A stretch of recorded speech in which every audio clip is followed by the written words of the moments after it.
کسی کے بارے میں بدگمان ہو جانا، برا گمان اس کے بارے میں رکھنا، یہ ایک ایسا عمل ہے کہ بندہ جب کسی سے بدگمان ہوتا ہے تو وہ اپنے تعلقات کو خراب کر لیتا ہے اور غیبت میں مبتلا ہو جاتا ہے، اللہ رب العالمین کو ناراض کر بیٹھتا ہے۔ قرآن مجید فرقان حمید میں اللہ رب العالمین نے ارشاد فرمایا، یا ایھا الذین آمنوا اجتنبوا کثیرا من الظن، کہ اے ایمان والو بہت زیادہ گمان کرنے سے بچو، اندازے لگانے سے بچو، ان بعض الظن اثم،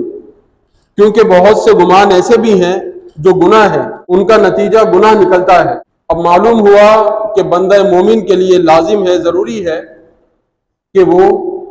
لوگوں کے بارے میں اچھا گمان رکھے۔ کسی کی طرف سے کوئی بھی عمل اس کے سامنے آئے، کوئی بات اس کے سامنے آئے تو بدگمانی نہ کرے، برے خیالات اس کی طرف سے اپنے ذہن میں لے کر نہ آئے، منفی سوچ اپنے اندر پیدا نہ ہونے دے، بلکہ ہمیشہ مثبت سوچے، اچھا سوچے، تاکہ بدگمانی کے وبال سے وہ اپنے آپ کو بچا سکے۔ اور یہ بدگمانی کیسا وبال ہے؟ رسول پاک علیہ الصلوۃ والسلام نے ارشاد فرمایا کہ اے لوگو گمان کرنے سے بچو، کیونکہ یہ سب سے زیادہ جھوٹی بات ہے۔ آدمی جب بدگمانی کرتا ہے تو پھر وہ بہت زیادہ غلطیوں پر غلطیاں کرتا چلا جاتا ہے، اپنے معاملات کو خراب کر لیتا ہے۔ بدگمانی ہوتی کیا ہے؟ کسی کو کوئی بھی کام کرتے ہوئے دیکھا یا کوئی بات اس کی سنی، اس کے دو پہلو ہیں،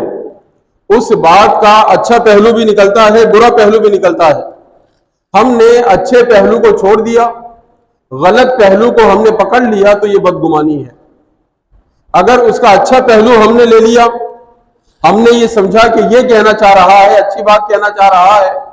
تو یہ خوش گمانی ہے، اس کے بارے میں اچھا گمان رکھنا ہے اور یہ اچھی چیز ہے۔ حضرت سیدنا عمر فاروق رضی اللہ تعالیٰ عنہ کے دور خلافت میں آپ کے سامنے ایک شخص مسجد سے نماز ادا کر کے باہر جلدی جلدی نکل گیا تو دوسرا کہنے لگا کہ کتنا ریاکار آدمی ہے کہ دکھاوے کے لیے مسجد میں آیا اور نماز پڑھتے فوراً چلا گیا مسجد سے۔ تو حضرت عمر رضی اللہ تعالیٰ عنہ نے ارشاد فرمایا کہ ایسا نہ کہو، میں اس کے بارے میں ایسی بات نہیں کہہ سکتا۔ اور پھر ارشاد فرمایا کہ جب تم کسی کی طرف سے کوئی عمل ہوتے ہوئے دیکھو اور اس کی اچھی طرف سوچ لے جا سکتے ہو تو اس کے بارے میں اچھا سوچو، اس کے بارے میں غلط کبھی مت سوچو۔ اب آپ دیکھیں کہ کس انداز میں ہمیں یہ سمجھایا گیا ہے کہ اگر کوئی شخص بظاہر ہماری سوچ کے خلاف کام کر رہا ہے، بظاہر ہمارے نقطہ نظر کے خلاف وہ کام کر رہا ہے، ہمیں پھر بھی یہ اجازت نہیں ہے کہ اس کے بارے میں ہم بدگمانی کریں، اس کے بارے میں اچھا ہی سوچنے کا حکم دیا گیا ہے۔ مثال کے طور پہ ایک واقعہ ملتا ہے حکایت کے طور پر حضرت سیدنا بایزید بستامی رحمۃ اللہ تعالی علیہ کے حوالے سے کہ آپ بعد نماز عصر شہر کے مضافات میں ٹہلنے کے لیے نکل گئے۔ ٹہلتے ٹہلتے آپ نے کیا دیکھا کہ ایک جگہ ایک مرد اور ایک عورت بیٹھے ہوئے ہیں اور ان کے پاس ایک بوتل بھی موجود ہے۔ حضرت بایزید بستامی رحمۃ اللہ تعالی علیہ نے جب یہ دیکھا تو آپ نے یہ گمان کیا کہ یہ دونوں مرد و عورت شراب اپنے سامنے رکھ کے بیٹھے ہوئے ہیں اور معاذ اللہ گناہ میں مبتلا ہونے کا ارادہ ہے۔ تو آپ ان کے پاس چلے گئے اور ان سے بھی کچھ کہنے ہی لگے تھے تو وہ مرد جو بیٹھا تھا وہ کہنے لگا کہ ہم دونوں بہن بھائی ہیں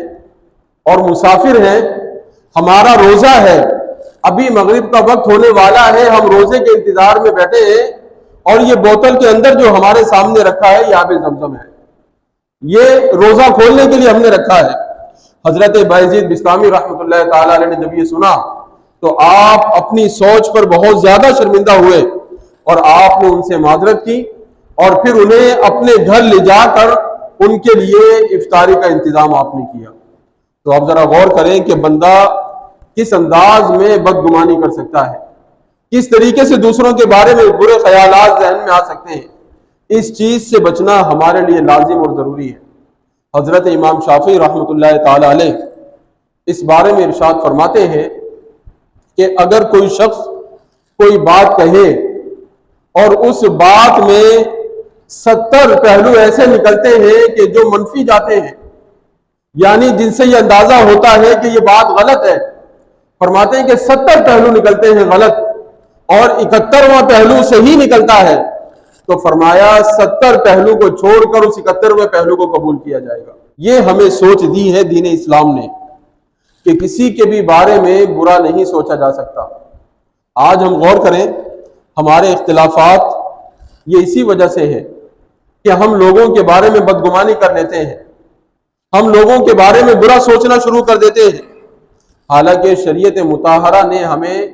اس طرح سوچنے کی اجازت نہیں دی۔ ہمیں ہمیشہ اچھا سوچنے کا حکم دیا ہے، اچھا گمان رکھنے کا حکم دیا ہے۔ کیا ہوتا ہے، ہم کسی کے پاس سے گزرے، ہم نے اسے سلام کیا، اس نے جواب نہیں دیا، ہم فوراً بدگمان ہو جاتے ہیں کہ جناب اس کے اندر تو بڑا تکبر آ گیا ہے، یہ تو ہمارے سلام کا جواب تک نہیں دیتا، اور آگے جا کر 2 4 5 افراد کو بھی سناتے ہیں کہ بھائی فلاں بندہ تو اس کے پاس پیسہ کیا آیا، وہ تو سلام کا جواب تک دینا پسند نہیں کرتا۔ حالانکہ اس کا اچھا پہلو نکل سکتا تھا کہ جس وقت ہم نے اسے سلام کیا اس وقت وہ کسی سوچ میں مبتلا ہو، کسی سوچ میں گم ہو، آپ کا سلام اس نے توجہ سے سنا ہی نہیں، اس لیے جواب نہیں دے سکا، یا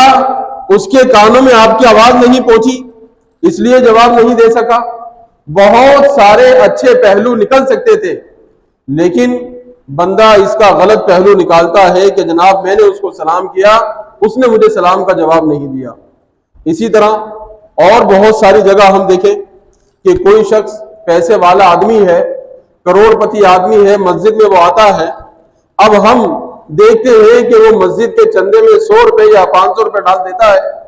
ہم کہتے ہیں کہ جناب دیکھو کیسا کنجوس آدمی ہے، اللہ نے اس کو کروڑوں روپے دیا ہے لیکن مسجد میں جب بھی آتا ہے 100 روپے ڈال کے چلا جاتا ہے۔ ہم یہاں یہ بھی سوچ سکتے ہیں کہ جناب یہ پتہ نہیں کتنی مسجدوں میں چندہ دیتا ہو، پتہ نہیں کتنے غریبوں کے گھر میں اس کی وجہ سے چولہا جلتا ہو، پتہ نہیں کتنے غریبوں کے گھر یہ راشن پہنچاتا ہو، ہم یہ بھی تو سوچ سکتے ہیں۔ لیکن جن کا دل گندا ہوتا ہے وہ ہمیشہ منفی سوچ لاتے ہیں دل میں، اور یہ بات میں نہیں کہہ رہا بلکہ حضرت ابن قدامہ رحمۃ اللہ تعالی علیہ ایک بہت بڑے عالم گزرے، امام گزرے ہیں، انہوں نے یہ فرمائی ہے، ارشاد فرمایا کہ اگر تمہارے دل میں کسی کی طرف سے بدگمانی آئے، تم بدگمانی کرنے لگو لوگوں کے بارے میں، تو پھر یہ سمجھ لو کہ تمہارا دل گندا ہو چکا ہے، تمہارا دل خراب ہو چکا ہے، اسی وجہ سے تم لوگوں کے بارے میں یہ غلط گمان لے کر آ رہے ہو، بدگمانی کر رہے ہو۔ تو ہمیں ہر اعتبار سے اچھا سوچنا چاہیے۔ ہم دکاندار کے پاس گئے، اس سے ہم نے پوچھا کہ یہ چیز کتنے کی ہے، اس نے کہا کہ جناب یہ اتنے کی خریدی اور میں آپ کو اتنے ہی کی دے دوں گا۔ اب ہم کیا کرتے ہیں، ہم کہتے ہیں کہ جناب ہم سے ہوشیاری کھیل رہا ہے، ہمیں بتا رہا ہے کہ جتنے کی خریدی اتنے کی دے دوں گا۔ کیا ہم نہیں جانتے دکانداروں کو، وہ لازمی نفع رکھتے ہیں، اس نے بھی نفع رکھ کے جو ہمیں چیز دی ہوگی۔ بلا وجہ بدگمان ہو جانا کہ یہ ہم سے جھوٹ بول رہا ہے، حالانکہ جب وہ اپنی زبان سے کہہ رہا ہے کہ میں نے یہ چیز اتنے کی خریدی اتنے کی آپ کو دے دوں گا، تو اگر دل مانتا ہے لے لے، نہیں مانتا چھوڑ دے، اس کے بارے میں بدگمان ہونے کی کیا ضرورت ہے، اپنے نامہ اعمال کو خراب کرنے کی کیا ضرورت ہے۔ اسی طرح بہت سے تعلقات، رشتہ داریوں میں بعض اوقات ایسا موقع آ جاتا ہے کہ ہم سامنے والے کے بارے میں یہ سوچتے ہیں کہ اس کو ایسی بات نہیں کرنی چاہیے تھی، اس کو اس طرح کی گفتگو نہیں کرنی چاہیے تھی، لیکن ہمیں یہ سوچنا چاہیے کہ اس نے جو یہ بات کی ہے ضرور کوئی مجبوری ہوگی، ضرور کوئی وجہ ہوگی، ورنہ یہ بندہ ایسی بات کرنے والا نہیں ہے، وہ ایسی بات نہیں کر سکتا، اس نے یہ بات کی ہے تو کسی وجہ سے کی ہوگی، کسی مجبوری سے کی ہوگی۔ ہم یہ اچھے خیالات بھی اپنے ذہن میں لا سکتے ہیں۔ اب ایک بات میں عرض کروں آپ سے کہ جو شخص فتنہ پھیلانا چاہتا ہے، جس کا کام ہی آپس میں انتشار پھیلانا ہے، وہ کبھی بھی اچھی بات نہیں سوچے گا، وہ ہمیشہ غلط بات سوچے گا، وہ ہمیشہ الٹے انداز میں سوچے گا۔ حالانکہ شریعت نے منع کیا الٹے انداز میں سوچنے سے، لیکن چونکہ اس کی عادت بن چکی ہے، اس کی فطرت بن چکی ہے، وہ ہر ایک کے بارے میں اسی انداز میں بات کرے گا۔ جب اسے سمجھایا جائے کہ بھائی ایسا نہ کہو تو وہ جواب دے گا تم نہیں جانتے اس کو، میں جانتا ہوں، میں اس کی رگ رگ سے واقف ہوں، مجھے پتا ہے کیسا بندہ ہے یہ۔ اگر پتا بھی ہے کیسا بندہ ہے، اس صورت میں بھی اگر اچھا گمان رکھ لے تو کیا جا رہا ہے؟ اچھی سوچ اپنے ذہن میں لے کر آ جائیں تو کیا خرابی ہے؟ لیکن نہیں، ہماری اکثریت نے یہ ذہن بنایا ہوا ہے کہ ہم نے جب بھی سوچنا ہے الٹا ہی سوچنا ہے،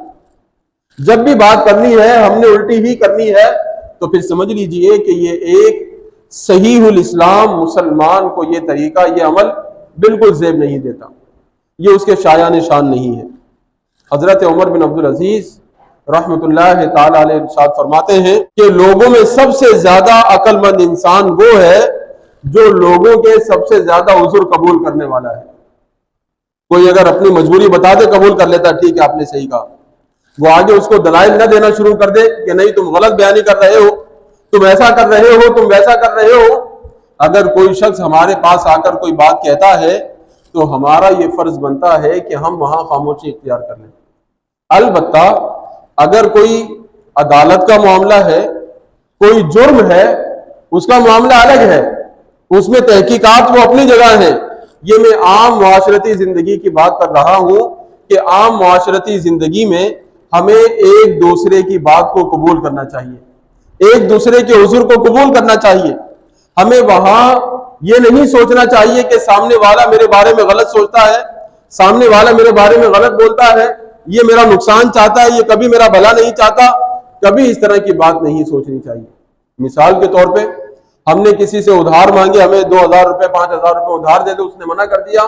کہ ابھی نہیں ہے میرے پاس، ہم فوراً بدگمان ہو جاتے ہیں کہ اس کو اللہ نے پیسہ بہت دیا ہے لیکن دینے کے لیے نہیں ہے۔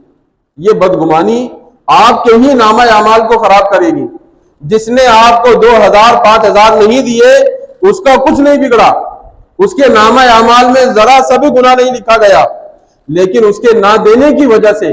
آپ نے جب یہ کہا کہ جناب اتنا ہونے کے باوجود میں نے اس سے 5000 ادھار مانگ لیے مجھے نہیں دیے، آپ نے جب یہ بدگمانی کی تو سمجھ لیں کہ آپ نے اپنا نامہ اعمال خراب کر لیا،